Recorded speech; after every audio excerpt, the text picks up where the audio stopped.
అందరికీ నమస్కారం అండి. ఈరోజు కాన్సెప్ట్లో భాగంగా రెజల్యూషన్ ఆఫ్ ఏ వెక్టార్. ఒక వెక్టార్ని మనం ఎలా రెజల్యూట్ చేస్తాం, దానికి ముందు కాంపోనెంట్స్ ఆఫ్ వెక్టార్ కనుక్కోవాలి.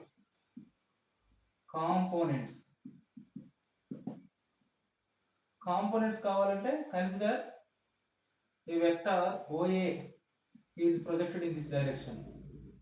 So if it is x-axis అనుకుంటే it is making theta.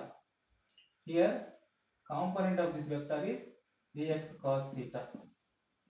So component means projection of a particular vector, the projection of a vector in a particular direction. వెక్టార్ని ఒక particular డైరెక్షన్లో project చేస్తే దానికి ఉన్నటువంటి కాంపోనెంట్స్ని మనం ఇలా కనుక్కుంటాం. ఇప్పుడు వాట్ ఈజ్ ద రెజల్యూషన్?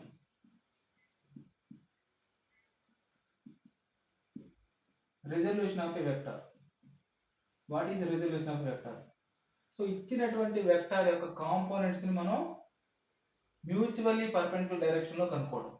ఇచ్చిన వెక్టార్ యొక్క కాంపోనెంట్స్, ఒక vector A is equal to A bar is equal to xi cap plus yj cap plus zk cap అనుకుందాం. ఇచ్చిన vector components xyz in the xyz axis. So ఈ వెక్టార్కి మనం resolution వెక్టార్ని కనుక్కోవడానికి మనం imagine it is x axis, y axis, OA vector projected OA. x axis తో vector A bar అనే vector అనుకుందాం. ఇది ఆల్ఫాని యాంగిల్ చేస్తుంది, దీంతో బీటాని యాంగిల్ చేస్తుంది. సో ఇక్కడ నుంచి ఇక్కడ వరకు ఉన్న డిస్టెన్స్ మనం తీసుకుంటే ఈ డిస్టెన్స్ సమ్ x అనుకుందాం. ఈ డిస్టెన్స్ ని ఇక్కడ వరకు ఉన్న డిస్టెన్స్ ని y అనుకుందాం.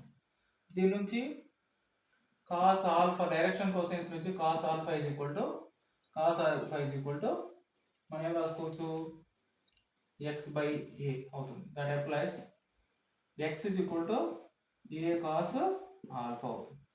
అదేవిధంగా y is equal to a cos beta అవుతుంది. z is equal to a cos gamma అవుతుంది. ఈ వచ్చినటువంటి వాల్యూస్ అన్నిటిని మనం పైన వెక్టార్లో సబ్స్టిట్యూట్ చేస్తే a bar is equal to a cos alpha I cap plus a cos beta j cap plus a cos gamma j cap k cap అవుతుంది. ఈ vector మనకు ఆల్రెడీ ఇక్కడ total angle alpha plus beta is equal to 90 degrees కనిపిస్తుంది. Beta is equal to 90 minus alpha, 90 minus ఆల్ఫాగా రాసుకోవచ్చు. దీని నుంచి if the vector lies in only xy plane అయితే, vector lies only in xy plane, only xy plane అయితే అప్పుడు vector a bar is equal to xi cap plus yj cap అవుతుంది. దీని నుంచి a cos alpha I cap plus a cos beta j cap. మనకు already beta అంటే 90 minus alpha అని రాసుకున్నాం. ఇక్కడ 90 minus alpha that is equal to a cos alpha I cap plus a cos 90 minus beta j cap అవుతుంది. a cos alpha I cap plus a sin cos 90 minus beta alpha a sin alpha j cap అవుతుంది. ఇక్కడ a cos alpha next a sin alpha, వీటిని మనం a cos alpha ని horizontal component అంటాం. Horizontal component of the given vector. A sin alpha ని vertical component అంటాం. Vertical component of the given vector అంటాం. Given vector. So ఇక్కడ వెక్టార్ని మనం XY ప్లేన్ లో ప్రొజెక్ట్ చేసినప్పుడు దీని యొక్క కాంపోనెంట్స్ మనకు వర్టికల్ కాంపోనెంట్ గాను హారిజాంటల్ కాంపోనెంట్ గాను రావడం జరిగింది.